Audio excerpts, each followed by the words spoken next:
G'day and welcome to the Grow a Small Business Podcast. I'm your host, Troy Truen. Each week, we speak with an owner who has grown a business with 5 to 30 team members to something bigger. Diving into their numbers and unearthing the pain they've experienced, we explore what they did to overcome each barrier and what they would do differently from day one. Let's get into it.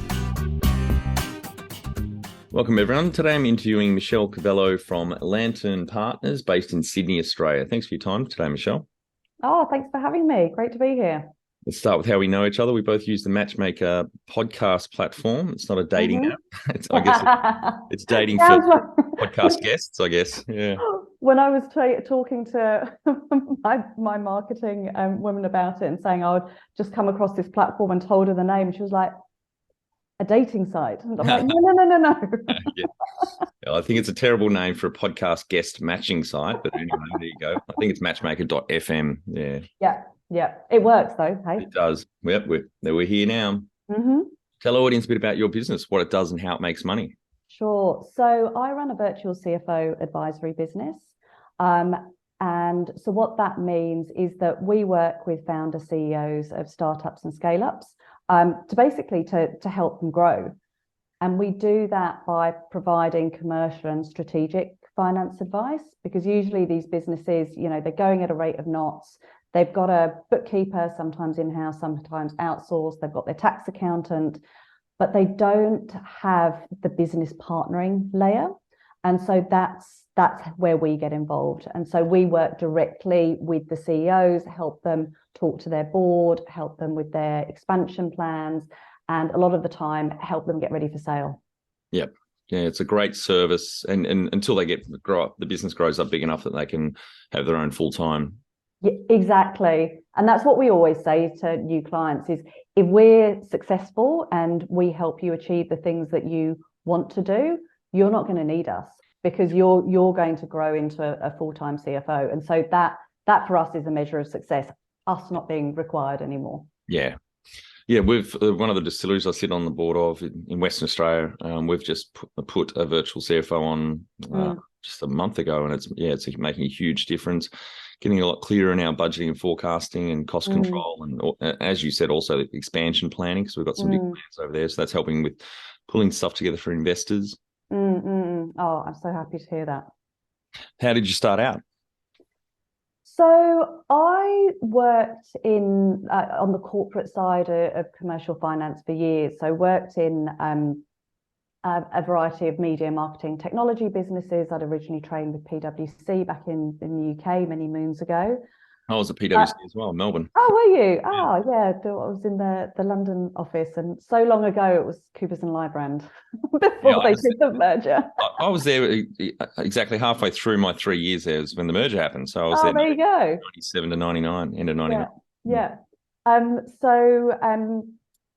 Both my parents are self-employed, and so that had always been a kind of model for me. There wasn't kind of this very entrenched, you've seen your parents be in the same job for 20, 30 years and kind of got the gold watch or whatever it is you used to get when you retired.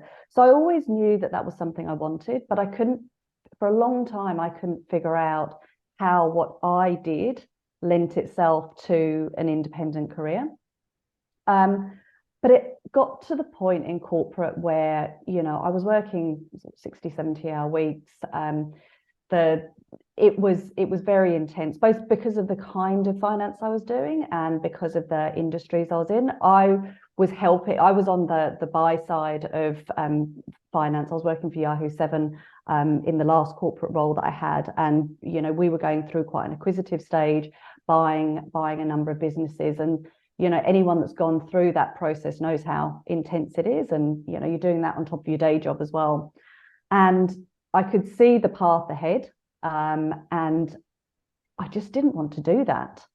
And so I actually left with not much of a plan, just knowing that wasn't it.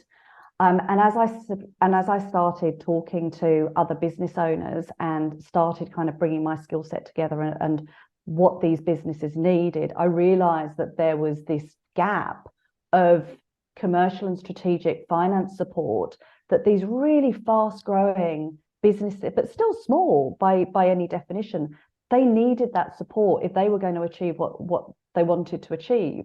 And generally the businesses were founder run. A lot of these entrepreneurs weren't, you know, entrepreneurs that this is the only job they'd ever had. They were in their mid-20s, and you know some of the kind of startup bro culture, that those aren't our clients typically. So a lot of our startup founders had worked in corporate before, so they understood the value of that business partnering, and it just started to I guess make more and more sense. You know, we aren't a typical kind of accounting function option. We don't do tax.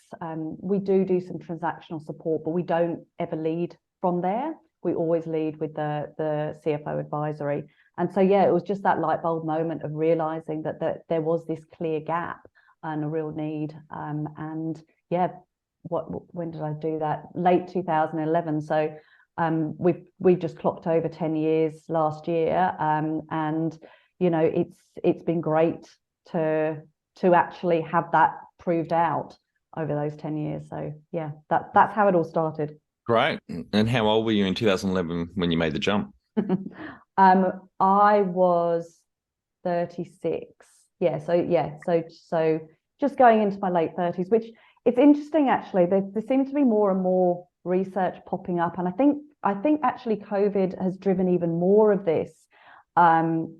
Starting your own business used to be seen as an incredibly risky thing to do. You just don't do that. You know, a steady job is what the goal and the aspiration is. But I think over the last, I don't know, I guess 10 plus years, rightly or wrongly, a steady job and a job for life and job guarantees, that's not really a thing anymore. And so that risk factor in setting up your own business, you know, I think it's diminished for a lot of people. Yeah, definitely. Especially when COVID hit, the Great Resignation. I don't know where the hell everyone went. They just started with something. But I think a lot of people just actually took a big pause. Yeah. I think we are going to see a bit of a correction as far as that's concerned, because the reality is you take that pause, but everybody's got bills to pay. Yeah. And so even if you don't go back into full-time employment, you are going to have to figure out a way to make money. And for some people, that's starting their own business. For other people, I think that will be going back into corporate life. Yeah, some of those have gone into starting their own businesses. A guest told me the other week, in America, there's 500,000 new businesses started every month. Yep. That is, 6 million a year, but that's double the birth rate in the US. Yeah, definitely. And look, I think if you dig into some of those statistics, there are some really great things underpinning that. But I also think, unfortunately, there is also just people having to do certain things and starting business for themselves because they can't, you know, they're having to patch together. Well, it's not necessarily a choice. Do you know what I mean? Yep. But there's some great innovation and creativity and businesses that have been born from, you know, this time of adversity. I think that's true of any tough economic time, is that people just need to get creative and they need to figure out better, quicker, smarter ways of doing things. And that's when all these great new businesses pop up. You mean, you think about all the great businesses that started 2008, kind of just after, you know, the global financial crisis. Yeah. And all of these businesses that then became unicorns that were born out of that time. Yeah, it's quite common, you know, in recessions and depressions. There have been some great businesses started in those times. Yeah, absolutely. Do you have some key numbers you can share to illustrate the growth of the business over the last 11 years? Yeah, and I think before I do that, like the business has changed shape quite a lot over those 10 years. And one of the things that I'm always really very transparent about when I'm talking to other people that are thinking of starting their own business is it doesn't always look linear. And your business that you start on day one doesn't necessarily look like the business in year 2, year 5, year 10. And that's certainly very true of my business. For the first, I'd say 5 or 6 years of the business, and I started it before I had kids. I've now got a 6-year-old and a 9-year-old. So I had those kids in those first 5 years. So those first 5 years, it was just me. It was more of a one-man band consulting, freelancing business. It wasn't until 4 or 5 years ago that I decided, no, I really want this to be a business. And I think there is a difference between those two things. There's no right or wrong, but there is a difference. And so then that was when I started investing in kind of scaling and growing the business. I mean, last year we grew 30% in revenue, the year before that 50%, but that's certainly not what it's looked like every year. Yeah. And you know, like I said, I always want to be really clear about that non-linear path, because it can be very easy to fall victim to, you know, comparisonitis and kind of seeing what other people are doing, particularly when you look at social media, and LinkedIn is social media, right? You see all these people going, yay, I did this, I did that, you know, kicking goals. It's amazing. These wonderful things are just happening to me. And when you're starting a business or going through, you know, particularly what I call the awkward adolescence of business, which is that kind of really gnarly, gritty, ugly scaling stage, when typically kind of that's when you make a lot of mistakes and nothing's quite looking right. It can be easy to look at what on the face of it other businesses are doing, go, oh my God, everyone's nailing it apart from me. Yeah, true. So you started with just yourself. How many full-time equivalent team members are you up to now? So we now have 5 FTEs, but that's split across 10 staff. One of the great things I think, and one of the massive benefits in starting your own business, is that you can shape both the business and your, you know, the people you bring into that business. I started the business because as a woman in finance, there was a very boxed kind of path for me. It looked like a very specific thing. It didn't look like doing any less than, you know, 60 hours a week, certainly 10 years ago. I think it's changed a little bit now. And so our whole team work flexibly, both in terms of time and in terms of location. We're 80% female staffed. You talk about the Great Resignation and people kind of crying out for staff.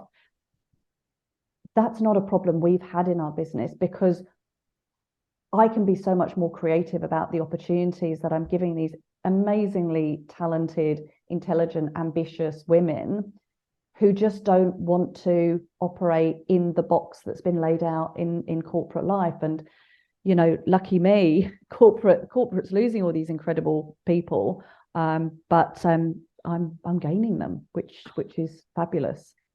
Yeah, I think again, COVID's bringing about a seismic shift in that corporate attitude and ethos of working. Not sure if you read that article 2 or 3 months ago now, but in Sydney, Ernst & Young, that young professional died in the office. Yeah, it's terrific. Yeah. And I think that's a very complicated situation, which I'm sure had a number of factors involved in it. But you know, there is an awful lot of pressure and a real need, not a real need, an expectation that you conform to a very specific, I'll use the word again, box. I think companies are changing. I think that they're having to retain talent, but I also think that this is a shift that has been happening slowly in the background that has just accelerated. And I think there are a couple of things that cause acceleration points in shifts in working and things like that. But COVID was definitely one of them. One thing I really am hoping is that we don't see too much of a reversal of that. You've already, you know, I already hear it because we speak to so many different businesses, just in the nature of what we do. And there is a real difference between the businesses that are embracing that new way of working and businesses that, you know, I hate to say it, do lean on the kind of command and control type leadership and just want people back in the office because they can see them there. But the flip side of that as well, I was talking to a partner in a law firm who was very genuinely telling me she was really worried about the impact of an increased amount of remote working on trainees within the organization. Because if you think about trainees, and you think about what your experience was like, right, when you started at PwC, same with me. You learned so much from the other people at your stage within the organization, and from the people 2, 3, 4, 5 steps ahead of you. Just watching what they said, how they said it, the interactions, the casual interactions that they had. And I think that we've got to be careful not to lose that as well. So I think that there does have to be a lot of rethinking about how we do work. Yep. That's a good point. I read something also earlier this year that the impact of social media on the younger generation going into jobs now in the last year or so, last few years, that are young adults, they're finding it really hard to communicate with especially their line manager, their boss, because they haven't picked up the social cues of in-person interactions, because most of their social interactions a lot of them have been on social media. So they've missed out picking that up with their friends, their parents' friends, etc., before they've gotten a job. So they're really struggling to find those ways to communicate effectively and connect in a workplace. This was studied before COVID, obviously. But I do think there's potentially another angle to that as well. And I do think there are generational shifts in the way that we interact, and there are negatives to it and there are positives to it. But I also think there's just a reality of things evolve generation to generation. God, I'm going to age myself now. But when I started work, or when I was at university, actually, emails were just starting to happen. Right? There were fax machines in the office. There were photocopiers. I mean, honestly, who prints stuff out anymore? And, who writes a letter to a client? Yeah. Things change, and things have to change. And one of the things that I always so I've got a couple of friends with much older kids, same age with me, but with older kids. And one of them, her son, we thought he was very uncommunicative, right? He was a gamer. He came back from school. He shut his door. He sat in his room and was just gaming until, 1 o'clock in the morning, and then going to bed, typical teenager, sleep until 10 o'clock in the morning. But we stayed at their house a few times. And as I kind of passed his bedroom to kind of go to the bathroom, the kitchen, wherever, I could hear him talking to his friends. He wasn't sitting there solo. He was still interacting, but in a virtual sense that wasn't typical for us. We were sitting in the kitchen all talking, right, face to face. Yeah. But he was having the same social interactions, but just in a different way. And so I think we do need to be careful sometimes to take those shifts into account. And, the whole hybrid working structure, you've got a lot of people probably on their way to retirement now, but are just horrified by the fact that, you're working at home and, obviously you can't be doing anything then, because in their world, if you were at home, you weren't doing work, you were doing social things, you were doing family things, you were relaxing, but you weren't working. Yeah. It's just different. It's just different now. When was the moment you felt like you had succeeded? Do we ever feel like that? Two-thirds answer. I haven't got there yet. Yeah, exactly. I think there are always things that make you think, oh my God, actually, that was a good thing. But, this year, I was named kind of one of the top 50 women in accounting, one of the top 50 small business leaders. And that was amazing. But I can tell you the week after, something happened with, a client or in business or something like that. And I was like, oh gosh. And so, riding that roller coaster. And I think being able to put the lens on it where taking everything in the right perspective, the highs are great. They won't last. The lows are crap. Yeah. They won't last. So I think kind of taking that approach to kind of life and business is quite helpful. It stops you kind of riding that emotional roller coaster, which can be quite exhausting. But, for me, even when those great things do happen and that recognition happens, I'm kind of always looking to what's next. Yeah, that's me. I've got to really work on that, especially when I'm working with a team. I've got to put things in place to force me to remember to celebrate success and wins and Otherwise, I'm just right. Next thing, let's go. Yeah, exactly. And as a team member, that can just be a little bit dispiriting, right? Whatever I do, oh, we're just going to go on to do the next thing, not a stop and really celebrate. And actually, that's one of the things that I've really had to learn as the team's expanded, is that I have my own journey, my own lens on things, but not everybody works in the same way.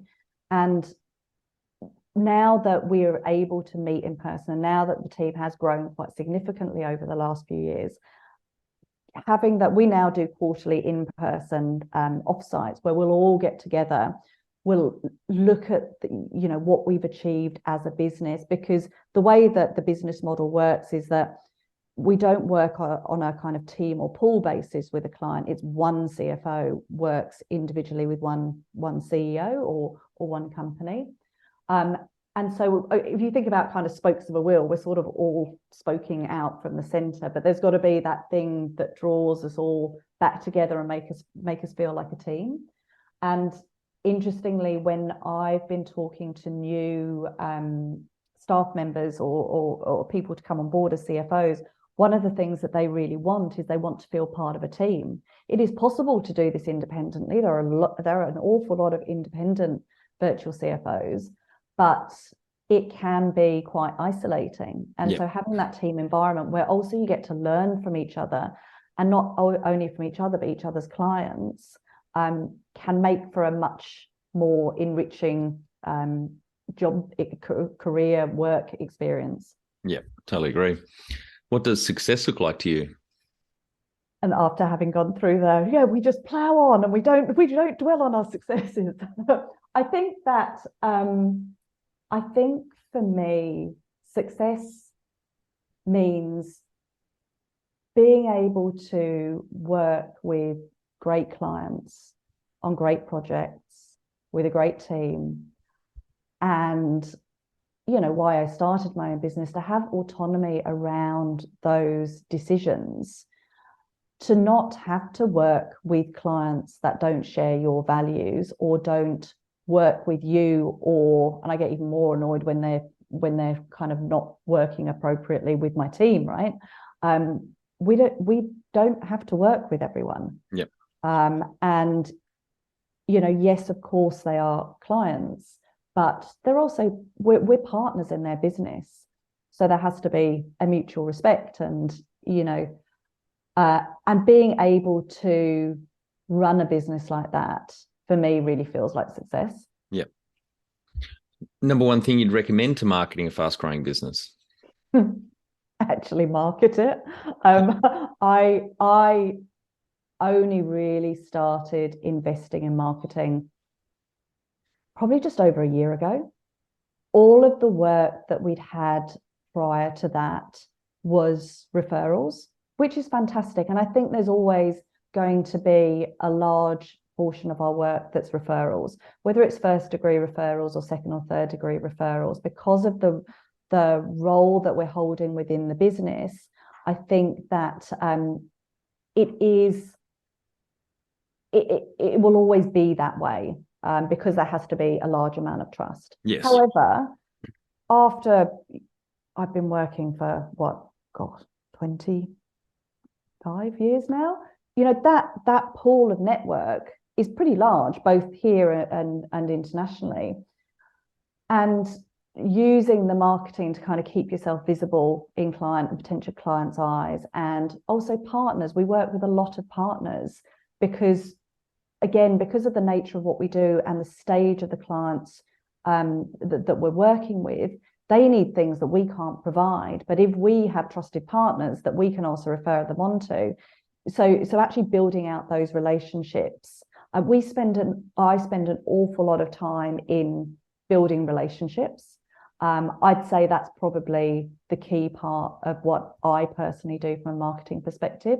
But actually investing in more formal marketing support has meant that I've certainly become a lot more visible. I think the awards and nominations that I was just talking to, that that's something that I was forced into slightly begrudgingly, but it's definitely worked, and we've certainly had people come and approach us because of that. Yep. So it has been hugely valuable. And, you know, from the stats that I shared in terms of the revenue growth, you can see that does have a real impact. How did you fund the business? So mainly, well, we bootstrapped it. So we've never had investment. So we've probably not gone as fast as we could have done if we'd got investment. It's been bootstrapped the whole way.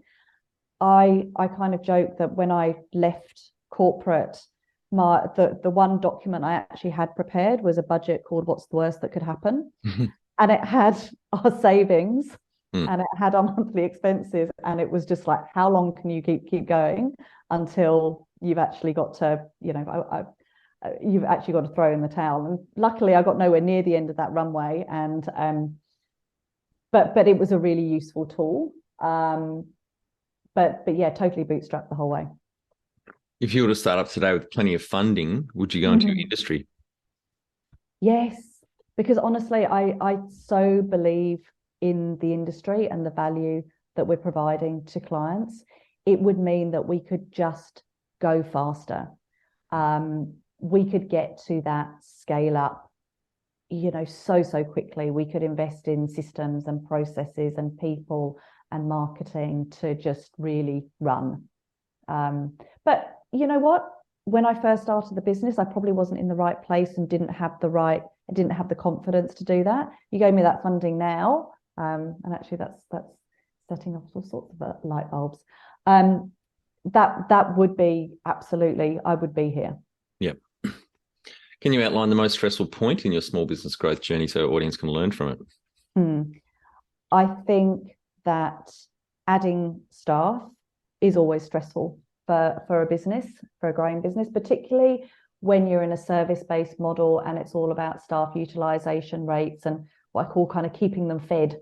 And you're never quite sure exactly how long that runway is to get up to those target utilization levels. And you always have the, you know, decision point of, do I hire ahead of the curve? Do I hire on the curve? Do I tell people to wait and we'll get someone in a month or two? I've always been a fan of hiring ahead of the curve. My approach to recruitment, whether we press the button on having someone actually join the team or not, I'm always recruiting. So I'm always having conversations with people to potentially join the company transparently, not saying, hey, there's a job here today, but talking to people, particularly in terms of what their goal and career aspirations are. Again, going back to women within, you know, similar types of jobs that I was doing when I was in corporate and looking for a better way of working. These are women that I'm having conversations with all the time. Yep. What area in business do you feel you've had to work on the most to add the greatest value? Sales and marketing. Yeah. I think that the risk with service-based businesses and consulting businesses like mine is that if you don't always focus on the pipeline, particularly if, and my business is going through a bit of a shift at the moment in terms of I'm becoming less of a billable resource within my own business, but particularly when I was, you know, the majority billable resource, it's in making sure you ring fence and invest that time to work on your pipeline, because otherwise you get that just horrible sort of stop start, which is, you know, it's not great. It causes a bit of anxiety, and it just doesn't have to be like that. So making sure you have the discipline of constantly investing, and I'm talking more time than money, but both in sales and marketing is kind of the thing that I've really had to work on the most. What have you enjoyed the least about managing fast growth? Ironically, given that I am advising clients on this all the time around putting systems and processes and rigor in place, I am as guilty as the next startup founder of flying by the seat of my pants sometimes. Isn't the mechanic's car the worst one in the shed? Oh, but I heard a great quote the other day. I was talking to a consultant that I know, and she said, she had this phrase, "You can't tickle yourself." Right. It's so true. And because I was saying, I was discussing a particular business issue, and I was like, oh, I'm talking to businesses about this all the time and coaching them through it. And she is a consultant that works on business systems and processes and procedures. And she often has the same problem, and she's like, it's because you can't tickle yourself. You can tickle someone else, but you can't tickle yourself. It doesn't work. Yeah. So I'm like, I'm going to use that liberally now because it's so true. Yep.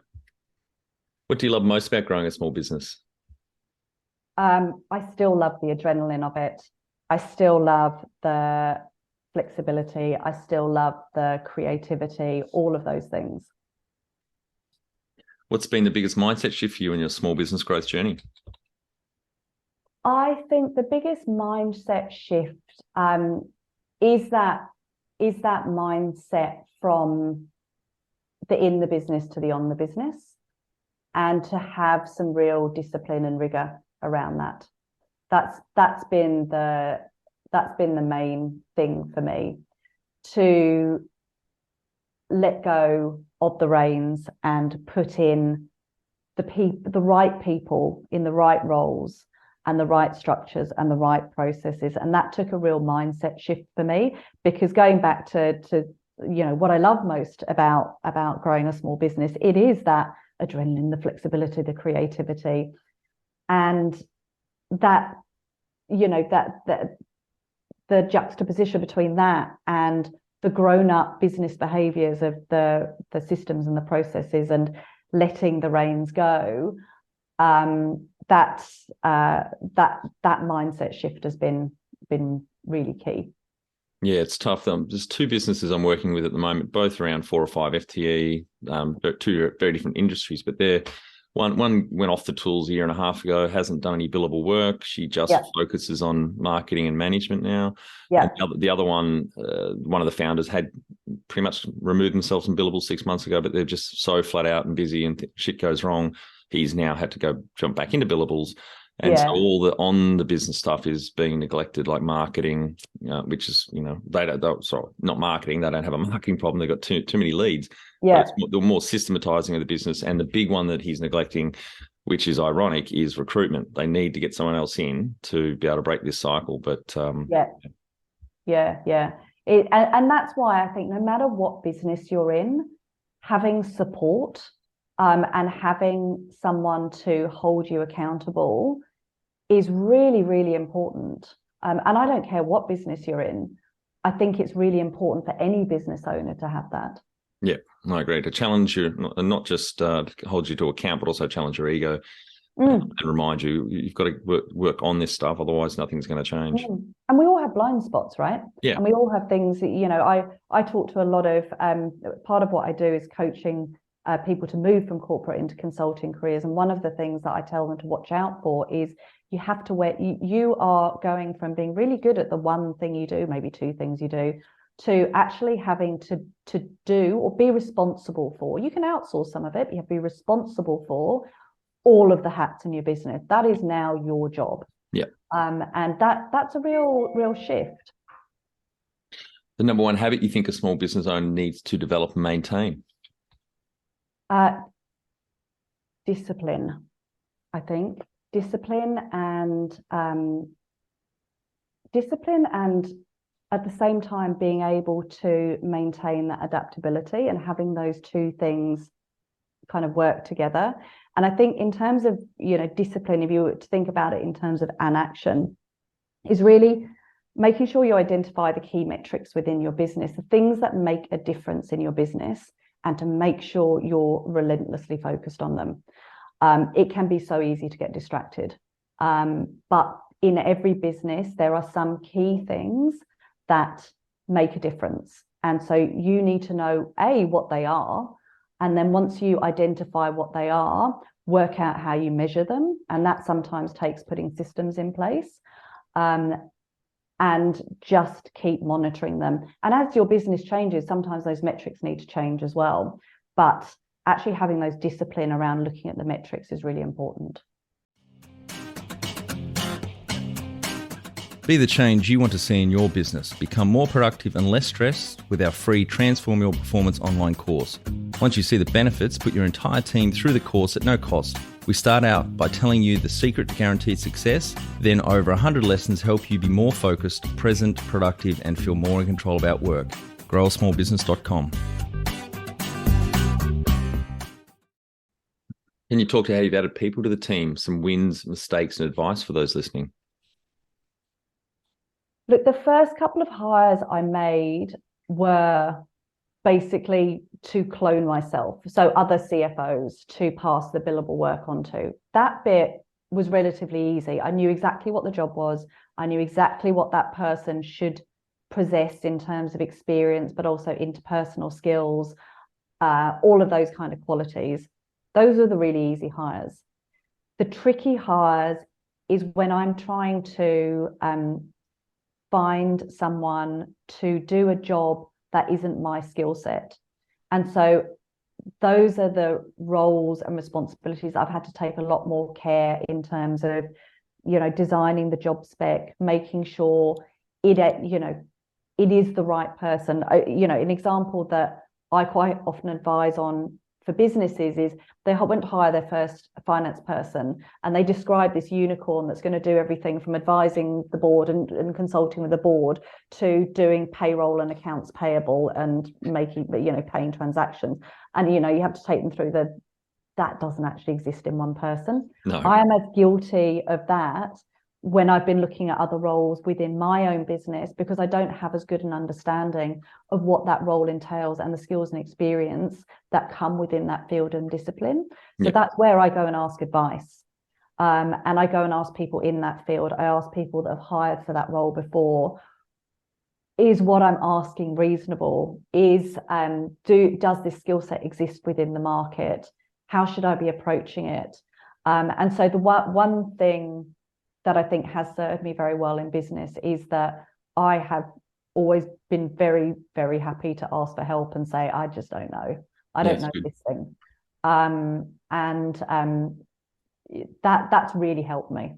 That's good. Yeah, and it's very wise. What are some things you recommend to building a sustainable and kick-ass culture to help with the growth? Has your team been remote from day one, or COVID's pushed you to remote? Okay, so we've always been remote. So when I talk to clients, potential clients about the business, and the easiest way to talk about us is virtual CFO, but I'm always like, we're here, we're real, and we will show up in person. But we haven't, because of the nature of how we work with clients. So going back to that one CFO to one client, there's more now, but there's less inter-team collaboration that's required. We've got a data analyst within the team. We've also got a couple of bookkeepers and accountants. And so we kind of create sort of mini finance teams, right? And so that now exists a little bit more. It didn't used to when it was just purely CFO advisory. So the team has always been remote. We became more remote through and after COVID because we used to spend more time sitting in client offices. Right. That's definitely changed. Yeah. Whereas now a lot of our clients have gone back to the office fairly sporadically, if at all. And because of the startup nature, because of the industry that a lot of our clients are in, they're very comfortable with remote as well.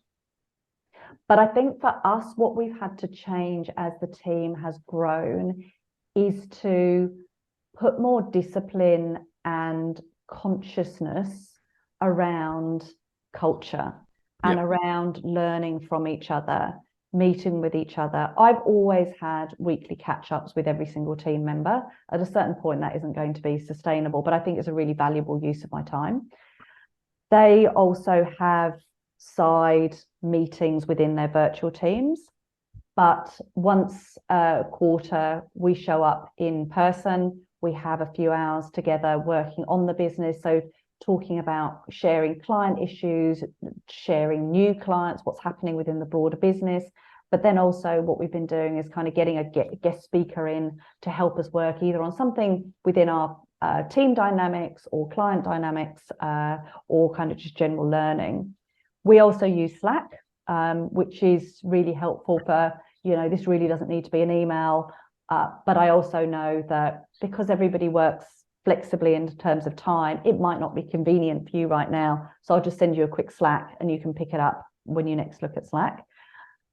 So I think that those things have been really important. But I think, like most things, it's just having a mindfulness in the work and the discipline to keep doing it, because you need that when you start growing a team. It's not just you. No one else knows what's going on in your head. If it's just you can have a change of an idea, change of shift, and you just keep on going on your merry kind of slightly deviated path. Mm-hmm. But if you've got a team, they need to know what you're thinking and why you're thinking it, so that they can come with you or call you on it. Yeah. I had a team member call me on a decision the other day to go, I just don't understand why we're doing this. And so it was really great to actually be talking to her about it, because it challenged my thinking.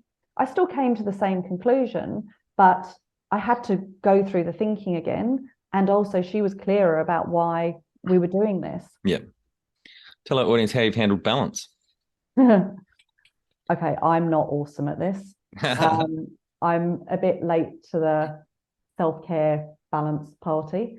But I tell you one thing I have done, which has really, really helped, is I've been meaning to get back. I used to do much more yoga. I was meaning to get into it all year. It's been on my goals for 2022.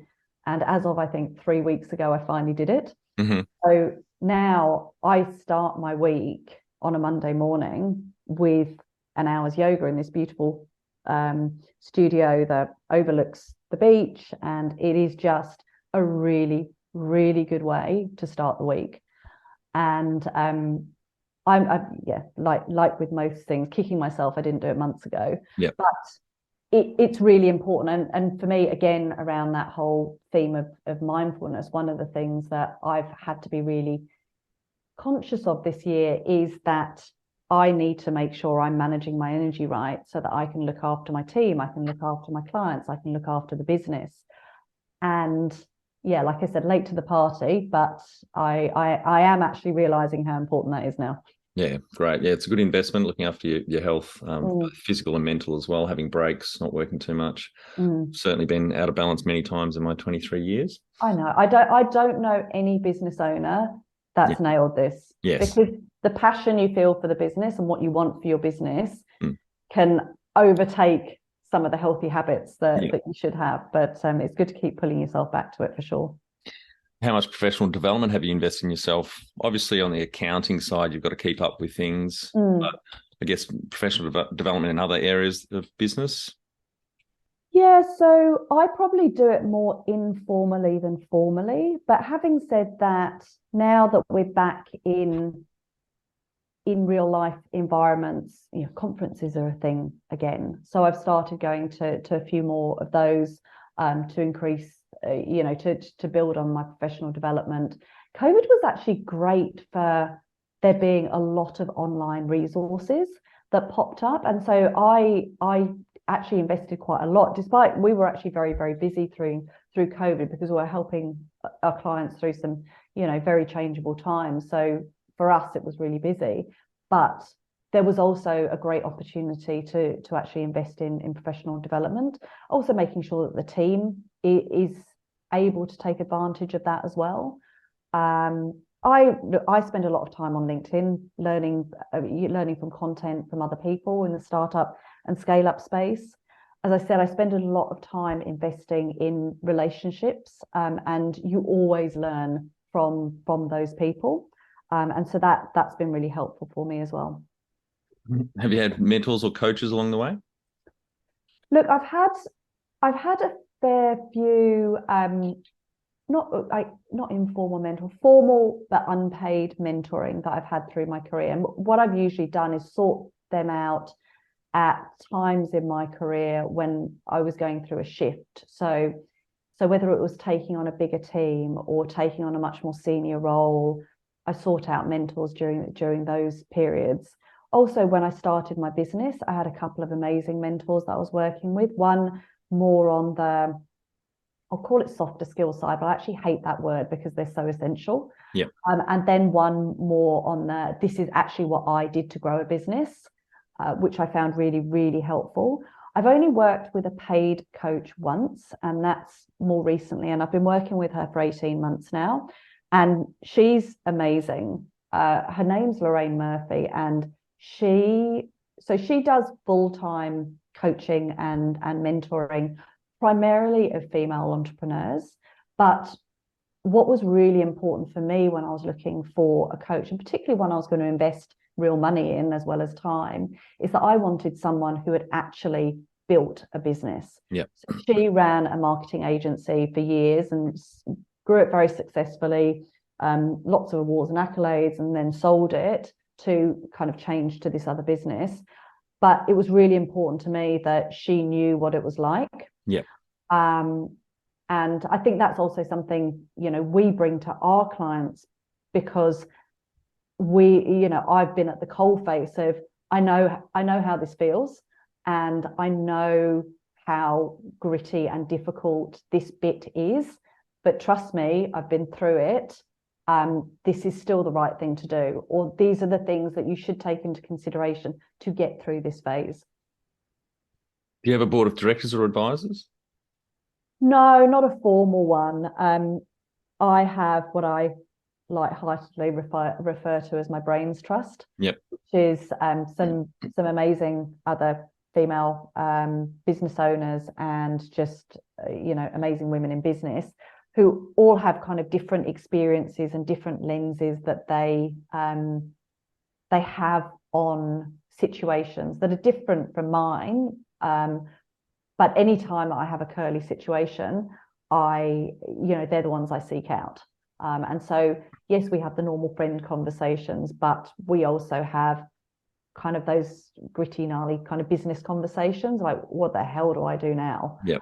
Kind of conversations, which is really, really helpful. And I strongly advise anyone, whether you're in business, whether you're in corporate, any kind of work, have that brains trust, because it is incredibly powerful.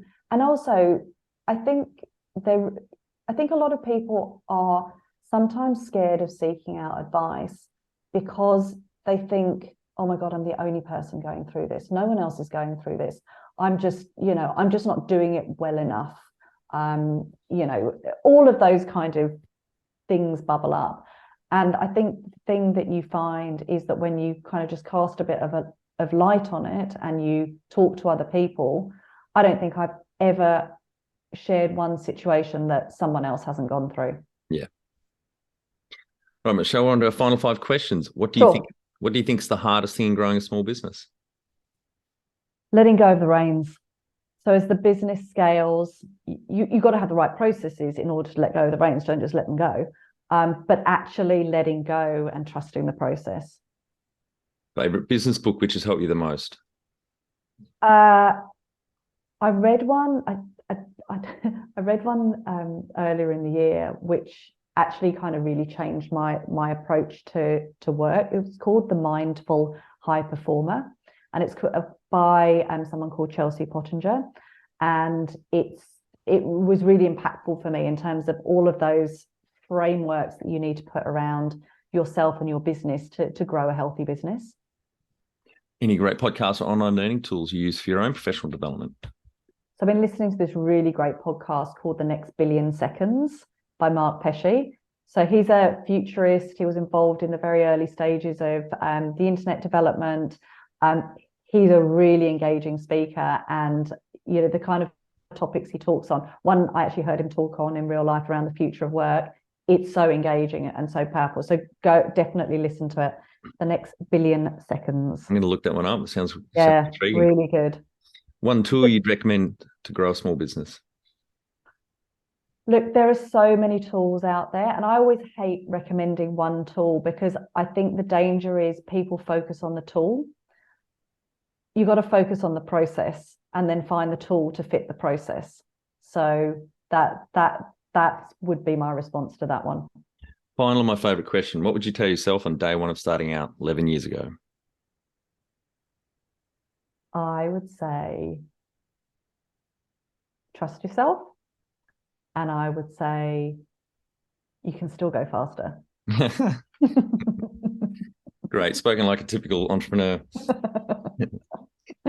Thanks very much for your time today, Michelle. I think the audience get a lot of value out of it. Really enjoyed our chat, and congratulations to you and the team on the growth. It's 30% in the last year, 50% the year before, after you decided 4 or 5 years ago to take on some team members so you could grow. Yeah, thank you. I really enjoyed the chat. And for our audience, we would greatly appreciate a review in iTunes or whatever platform you listen to us on. More reviews means we bubble up higher in iTunes, etc. So more business owners looking for podcast help with their growth will find us.